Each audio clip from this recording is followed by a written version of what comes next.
Bom, e aí a gente vem para a questão da mediunidade e do estresse. Né? Quando eu falo de gastar de forma exagerada, estou falando justamente do estresse. Porque o que é o estresse? É quando eu deixo o corpo permanentemente ativado, como se eu estivesse sendo ameaçado por alguma coisa. E aí, óbvio que as pessoas vão dizer, não, mas eu não sou médium, não vou me preocupar com isso, porque afinal de contas eu não sou médium. Não, mas esse é um grande engano. Todos somos médios, né? A gente é mais ou menos médium. A gente, no fim das contas, o tempo todo está cercado por uma multidão de espíritos que, de geral, nos dirigem. Né? É isso que a gente lê lá no Livro dos Espíritos. De maneira geral, são eles que vos dirigem. Por quê? Porque todos estamos recebendo permanentemente a influência. E aí a gente tem um problema, né? Porque quando a gente está falando de boas influências, influências dos nossos mentores, eles respeitam muito o nosso livre-arbítrio. Né? Então, assim, se você não quer ouvir a sugestão do mentor, ele não vai ficar ali do seu lado insistindo na sugestão. Já o espírito que está mais abaixo na escala, né, de evolução, mais interessado em ver o circo pegar fogo, eu sempre olho assim, o pessoal vendo aquelas videocassetadas, etc., de ganhar espíritos brincalhões somos todos nós, né? Porque a gente adora ver alguma coisa dar errado. Então, somos todos nós. Então, assim, ele vai ficar muitas vezes insistindo na coisa errada. Por exemplo, como eu falei, a gente fica resmungando as coisas, nem sempre são ideias só nossas. Por quê? Porque o espírito gosta de ver, né, o circo pegar fogo, vamos brincar assim. Então ele vai ficar lá dizendo, não, vai lá, vai tomar satisfação, vai fazer isso. E a gente recebe isso. Não, eu não sinto nada.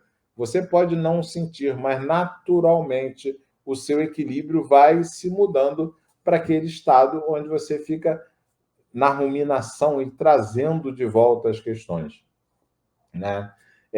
Então, assim, o estresse é um fator que desequilibra muito a saúde emocional e, por consequência, a saúde física, porque ele vai vir no sentido oposto. E a gente vai falar disso, né? As emoções funcionam no sentido ascendente, onde a gente tem um sistema que é muito mais básico, que é o sistema límbico, que vai perceber as ameaças verdadeiras ou falsas, né?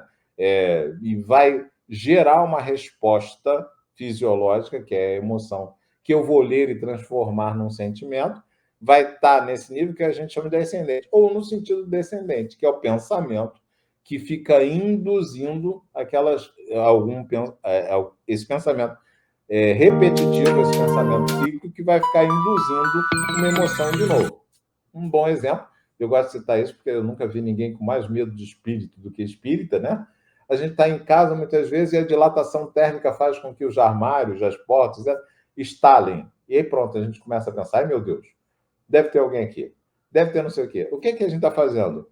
Não é nenhuma ameaça, a gente só ouviu um barulho de estalar, mas, no entanto, a gente pega aquilo e vai induzindo no cérebro com o pensamento um nível de estresse que muitas vezes tira o equilíbrio da gente. E tirando o equilíbrio, vai provocar respostas no corpo. Né? Então, a gente precisa buscar o que funciona para a gente. Porque, no fim das contas, cada um... Eu botei algumas coisas aí que são cientificamente comprovadas que afetam o nosso equilíbrio, literalmente, a nossa harmonia. Né? Então, botei o floral aí porque é muito interessante, porque os nervos olfatórios, né, eles já atravessam o cérebro e entram justamente na tal região ventromedial, que eu falei, que tem a ver com aceitação, com acolhimento. Então, os cheiros que a gente sente atravessam a gente desse jeito. Não é à toa que memórias olfativas, elas são, ao mesmo tempo, muito dispersas, então é difícil a gente, né, descrever uma memória olfativa, mas, no entanto, elas são tremendamente profundas. Você, às vezes, sente cheiro de alguma coisa, sente cheiro de um bolo, por exemplo, e lembra de uma cena inteira onde você estava na casa de alguém e aí sentiu o cheiro daquele bolo. Normalmente é com família, porque essas lembranças normalmente remetem a gente lá para a infância, né? Então, os nervos olfativos já afetam diretamente.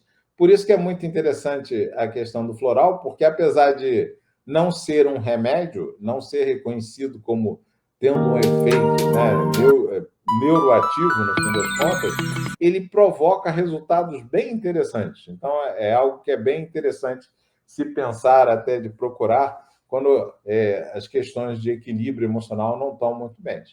A outra questão é meditação. Meditação, esse já é conhecido, né? O exercício da meditação traz um equilíbrio, traz uma possibilidade de estabelecer uma base em si mesmo, que é muito importante para a gente manter a harmonia interna. Então, assim, e, de novo, eu estou citando coisas que têm correlação científica, né? E o contato com a natureza, por incrível que pareça, o contato com a natureza, ele é funcional porque a natureza, ela é muito... eu vou usar o termo caótico e vou explicar melhor. Caótica, o que eu estou dizendo? Ela não é forma simples, elas sempre são formas muito complexas. Você olha para uma planta e tem várias folhas nascendo em locais diferentes, e as folhas são diferentes, cada uma entre si, né? E você vai andar na praia e cada passo que você dá, ele é um pouco... Essa multiplicidade de coisas faz com que eu pare de ficar focado em algo e pegue o quadro geral. Então, quando você vai andar numa floresta, não precisa ser uma floresta complicada, a gente tem...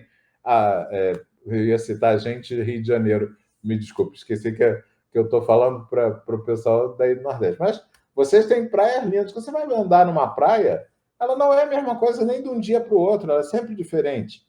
E essa diferença é que faz com que você pare de se preocupar com o detalhe e olhe o todo. Né? Olhar o todo faz com que a gente passe a olhar a vida de outra forma. Então, a natureza também tem uma correlação com saúde muito intensa, e a gente precisa buscar dessas coisas o que funciona. Porque pode ser que para não, o floral não funciona comigo, não adianta. Já experimentei, não deu em nada. Ah, não, comigo a meditação também não dá. Eu começo a tentar meditar, fico nervoso, fico pensando na minha lista de compras do dia seguinte, e aí tem que abrir um parênteses, porque é assim mesmo, né? Quando a gente está fazendo qualquer meditação, os pensamentos intrusivos vão sempre acontecer. E eles para isso mesmo, você tem que aprender a lidar com eles de uma forma que não deixe que eles tirem o seu estado que você está buscando. Né? Então, vai acontecer. Você começa a meditar e começa a pensar: o que eu tenho que comprar no mercado mesmo amanhã? É desse jeito.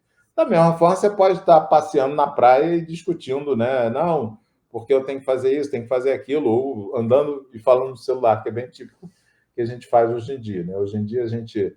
às vezes eu vi, não lembro onde, brincando com isso, dizendo que a gente deixou que a vida passasse a buscar a gente em todos os lugares. Então, a gente está permanentemente conectado, permanentemente discutindo as coisas. Então, é importante que a gente, às vezes, dê uma pausa nisso e se desfoque e possa olhar a coisa como um todo. Boa parte dos nossos problemas são resultados da gente focar em alguma coisa. Se eu abro essa percepção, se eu olho o todo, eu começo normalmente a entender que as coisas têm um outro tom. Até porque quando a gente olha o todo, a gente começa a lembrar que tem alguém no controle. Né? Deus está sempre no controle. Então a gente não precisa estar querendo mudar tanto o mundo. A gente precisa mudar a gente mesmo, que é a própria evolução.